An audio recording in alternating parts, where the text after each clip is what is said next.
Hello and welcome back to the Stoic Theory Podcast. It's been a while. I haven't really been the most consistent with these podcasts, but I've been posting a lot more shorts recently. I don't know, I just haven't really felt the urge to speak in front of a mic.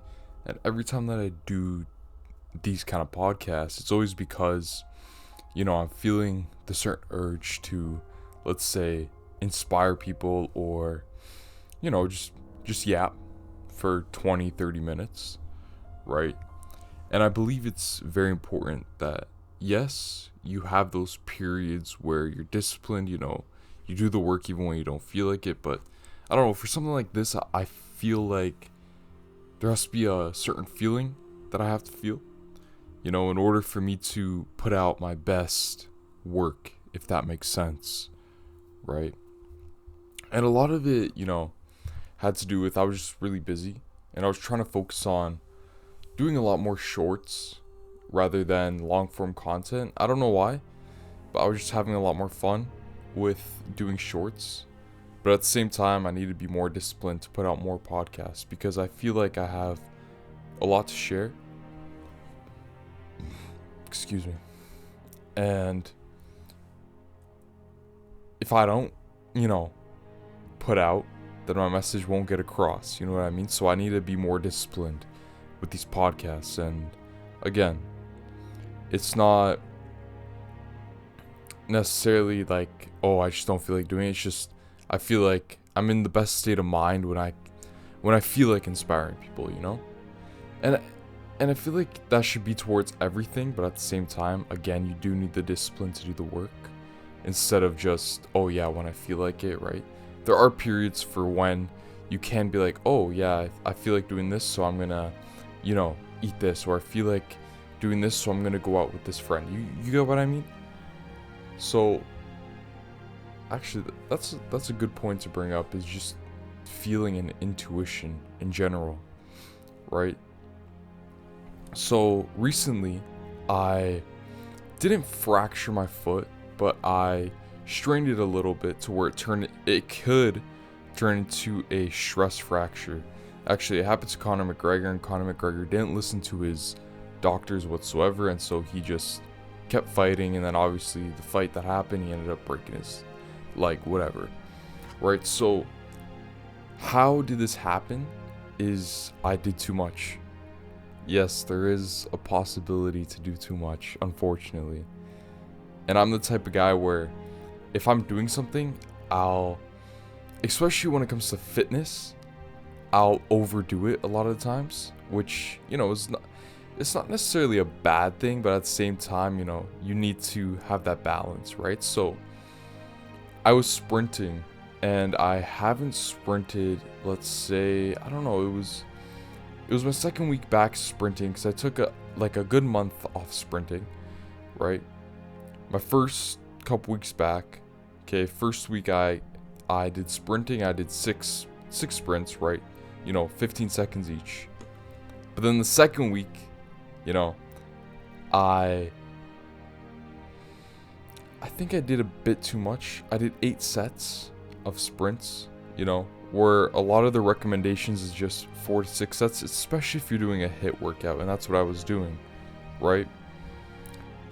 And so as I'm sprinting, I'm on my 6th sprint, and I noticed myself getting really tired, but I'm like, no, I gotta progressive overload this, even though 6 was probably enough, right? But I was like, nah, I gotta progressive overload this. So I do the 7th one, right? And I walk back, take a bit of a rest, and I told myself that was gonna be the last one. Was it? No. So I get back again to do one more sprint. Now this sprint was pretty bad. Like I started off well, and then the first few seconds I started slowing down because my body was just so tired. And I also jogged back after this one too, right? And I remember coming home, and like I felt like this kind of, not pain, but it felt like it was just throbbing my foot. I was like, huh, that's weird. I've never really felt that, but that's probably just because of, just because I was on my feet, running. Anyways, so I wake up the next morning, didn't feel anything. Wake up a couple mornings after, and I'm like, holy crap, man. Like, I couldn't even walk up the stairs properly. I was limping up the stairs. I was like, what is this pain? What did I do? Right? So, fast forward to today. Today is Friday. Right? So, I've been feeling this pain for about a week now. I started feeling it on Saturday. Right?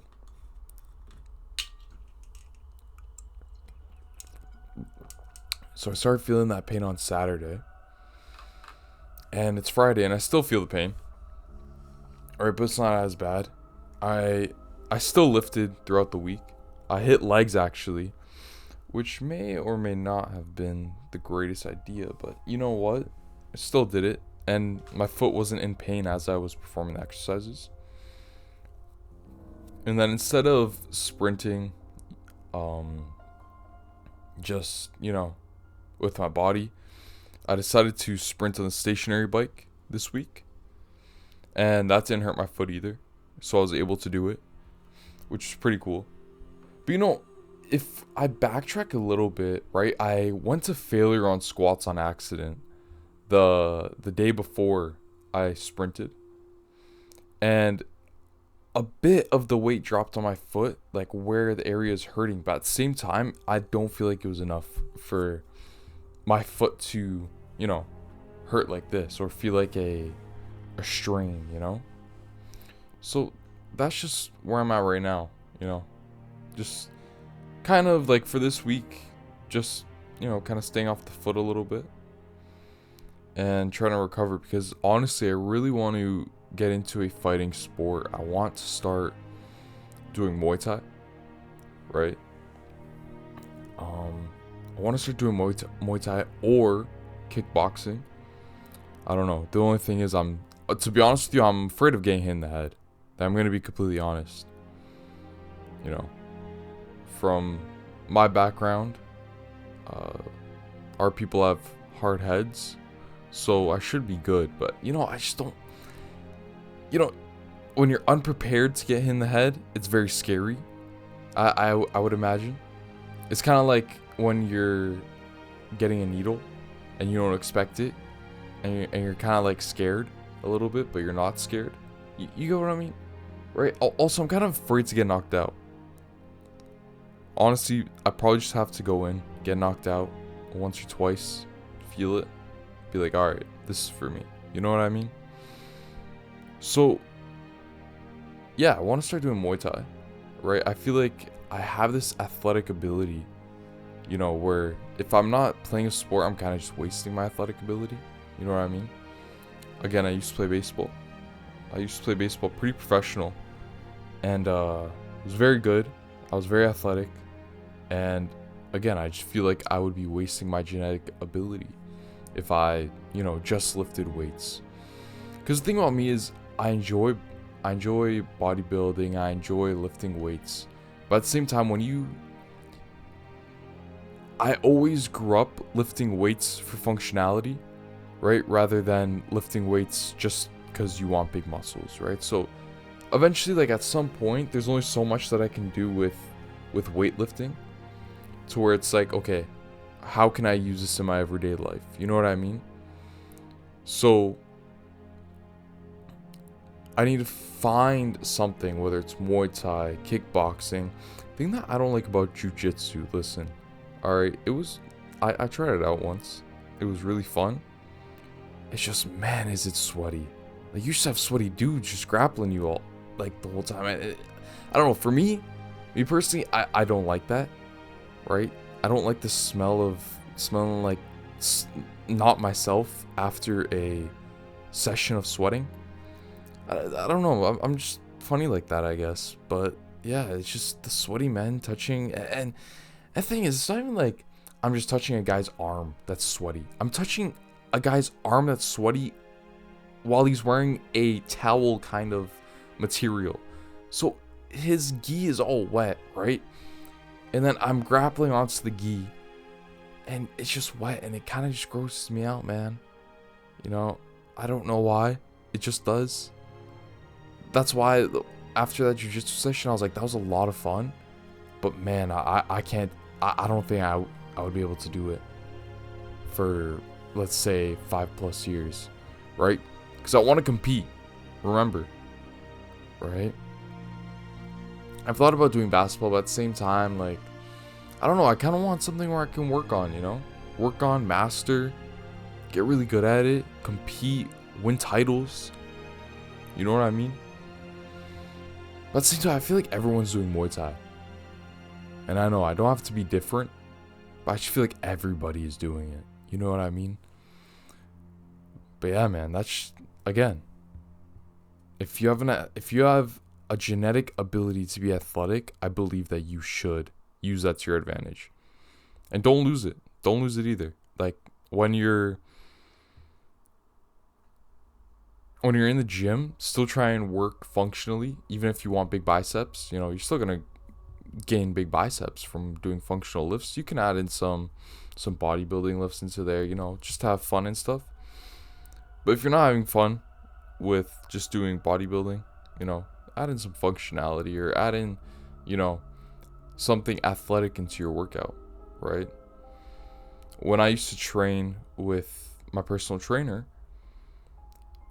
for baseball, it would be functional lifts. So like the functional lifts would have, you would do your weights, and then you would kind of superset it with something mobility in between sets, right? So for example, if I did a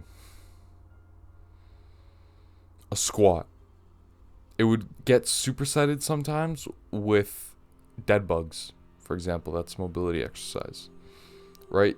So, and also I've been seeing a lot recently. A lot of guys have been, in between sets, they'll do mobility stuff. So for example, if I hit shoulder press, I will go and do something mobility with my arm, and then you rest for about like a minute or so, and then you get back into it. But anyways, personally, I don't like training like that. It's just, not that it's too much. It's just, bro, if you want to do mobility, just add a mobility day in. You don't have to do it in between your workouts.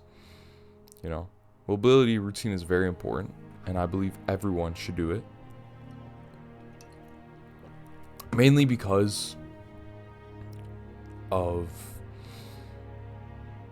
your nervous system works in a way to where it needs to be aligned together, and people don't realize that mobility exercises actually align your nervous system, right? So if you think about it, right, your spine is the pathway to all your nerves in the nervous system, yada yada yada, right? And if your spine isn't functioning properly, or if you're not sitting up properly, if you're slouched, again, your nervous system isn't going to work as good as it should. So when you do mobility exercises, you want to be reconnecting those nerves in a certain way to where you align the path with your spine back again. So for example, I'll give you a mobility exercise right now that you can do. You could do dead bugs, or you could do Supermans. So Supermans is basically you're on all fours, right? So both knees are on the ground, and both hands are on the ground, kind of like you're in a tabletop position, right? And you just put your arm out and your leg out, so opposite arm, opposite leg, and you hold it there for 5 seconds, and you repeat that for, let's say, 5 reps, right? And that's aligning your spine and your nervous system back. Mobility is crucial, not only for aligning your nervous system, but injury prevention, the way that your body moves in the gym, right? A lot of guys who can't get deep in a squat, for the most part, it's because they have poor mobility. Some guys, their body just doesn't move to where they can do squats, right? Same thing with a lot of lifts. If you can't go deep into a shoulder press, right? If you can't bring it all the way down, or even a chest press, it's mainly because your mobility is lacking, right? And there's not only like bodyweight mobility stuff, you could also do mobility stuff with weights. For example, if you want to do a shoulder press But when you go down, try and go all the way down, right? Like behind your back with the weights. And this with dumbbells, obviously. Try and go behind the back with the weights and then press back up and then slowly again bring it back down. You know, kind of flaring your elbow out. And that's really good for mobility, right? Again, the body is supposed to move in a natural way, not to where a lot of these exercises are being moved. So, however you can move naturally will allow you to get the best benefits out of your lifts, first of all. And second of all, it's just better for your body. Just start thinking when you're lifting instead of just doing, right?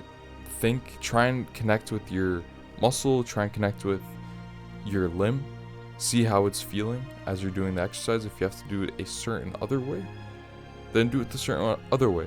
You don't have to do it the specific way that someone tells you to. All right?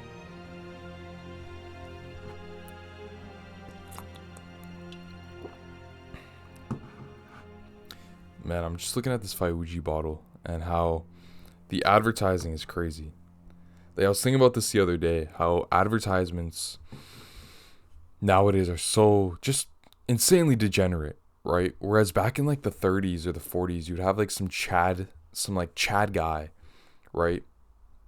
Eating a steak and saying, "Oh yeah, you need to eat more red meat."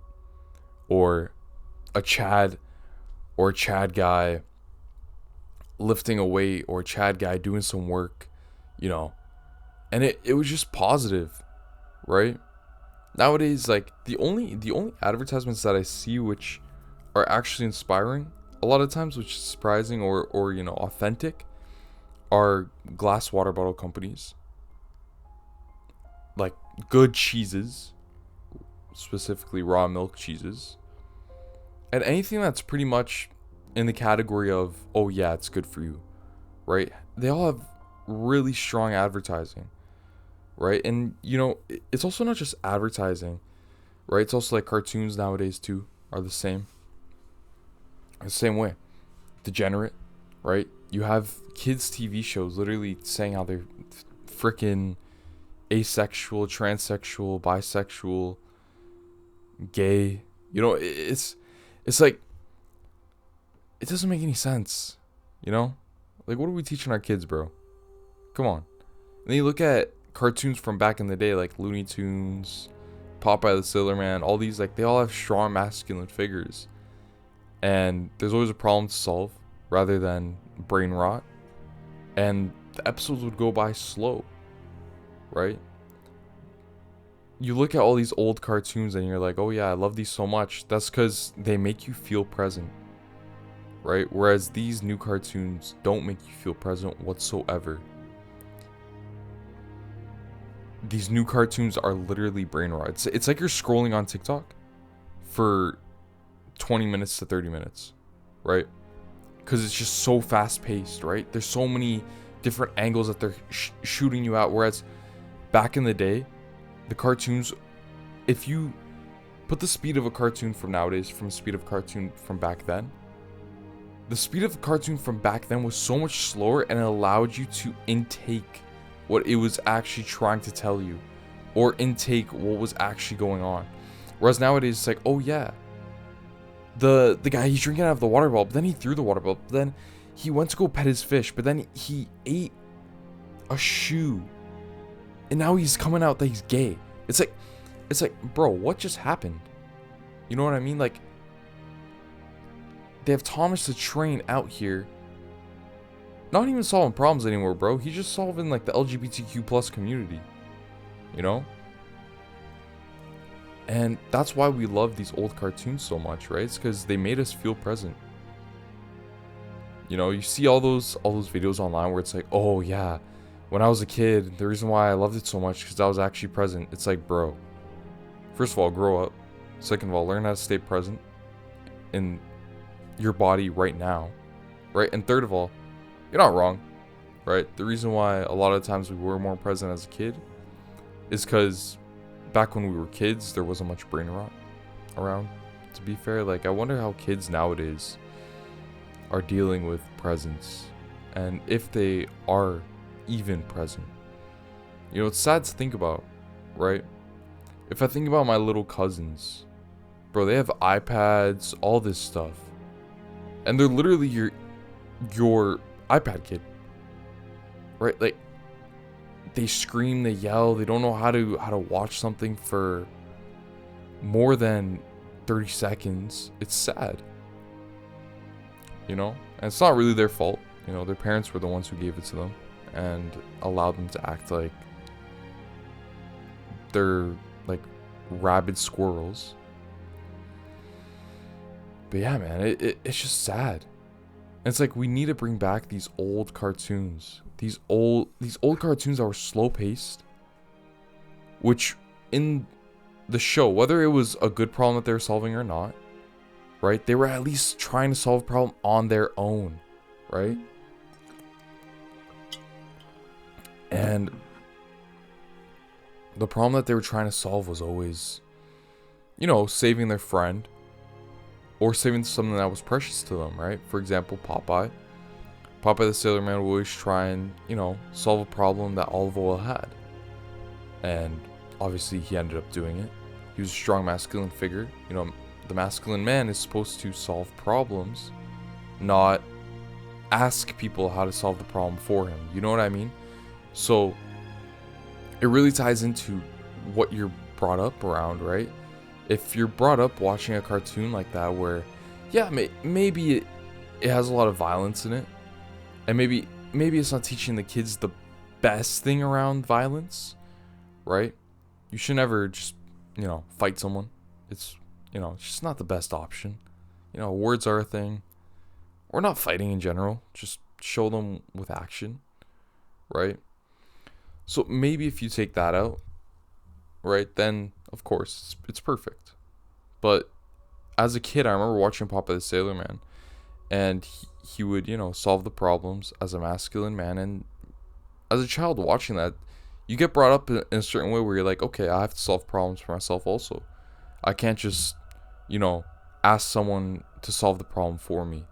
You know what I mean? And that's exactly what society is trying to do right now.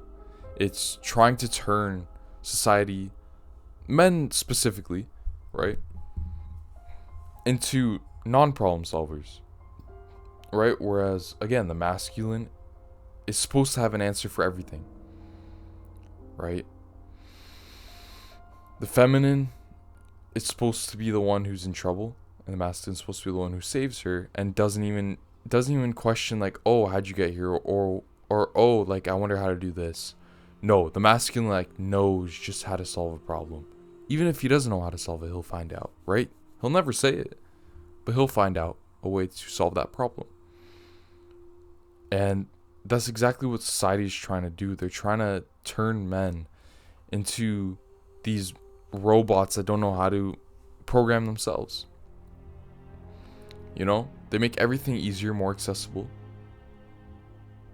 Whether you like it or not, if you're using stuff unthoughtfully, right, mindlessly, just using it, for example, ChatGPT, if you're using it for every single answer on a test, or if you're using it for every single answer that you can't figure out on your own, there's an issue there, right, which you need to solve for yourself, because ChatGPT is not going to be there when, the lizards are coming after you.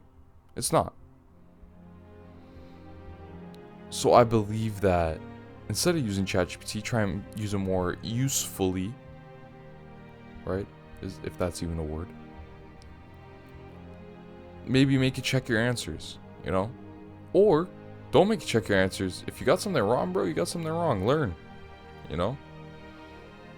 It's just, again, society's trying to turn men into these mindless animals that will just obey and will just ask someone how to solve a problem for them, or will just search up how to do something, or will just get the easiest answer instead of, something that they don't want to hear. So as a man, you need to be a problem solver. It's crucial to be a problem solver. And it's just, if you want to learn how to be a problem solver, I recommend you just read archetypes. Learn about archetypes, Carl Jung, all these guys. Like, they'll teach you a lot about yourself. Honestly, they will. Right? And if you're in a dark period, or if you're trying to find yourself, archetypes is a perfect way for you to really hone in and come back to your truest self. A really good book is The Myth of Sisyphus, if I'm even saying that right. Never read it, but I want to read it because it's a lot about how just challenge will come your way, and as a man you need to solve that problem that you're feeling. Right now I'm currently reading Medical Nemesis by Ivan Illich, and man, he just friggin' debunked everything. I mean everything. Your mind will be blown by just how society has been so medicalized, right? And how medicine is really just killing us slowly. He was showing a chart from, I think it was 1830s. It was prior to medicine. And he was showing how kids, young kids, were living more back then, weren't dying of illnesses, none of that. Literally death from illness back in the 1830s, whether you were an adult, a grandparent, a kid, there was no death from illnesses. It was mainly natural deaths back before medicine started becoming a thing, which is very, very interesting. And he pulls up charts and he gives you all the biographies that he read and all this stuff that he got, and he gives it to you to actually search up and look for yourself, which is very interesting, right? And even he was saying in the book how society is just trying to numb everyone, right? And which we've already been knowing this, but yeah, he was just saying how society's trying to numb everyone. Everyone's trying to get the easiest way now because they're getting brought up in that way from society, right? For example, in school, you get brought up to where if you don't know the answer to something, you ask the teacher gives you an answer. Whereas if in the real world you don't know what 2 + 2 equals, well, you can't really ask anyone, right? You kind of just have to figure it out for yourself. So learning how to, again, problem solve will save you. Now, this was a good podcast, It was good to be back. It's good to be back, to speak back on the mic. I really enjoyed it, and I hope you enjoyed it too. And don't forget, the theory is only true if you perceive it as.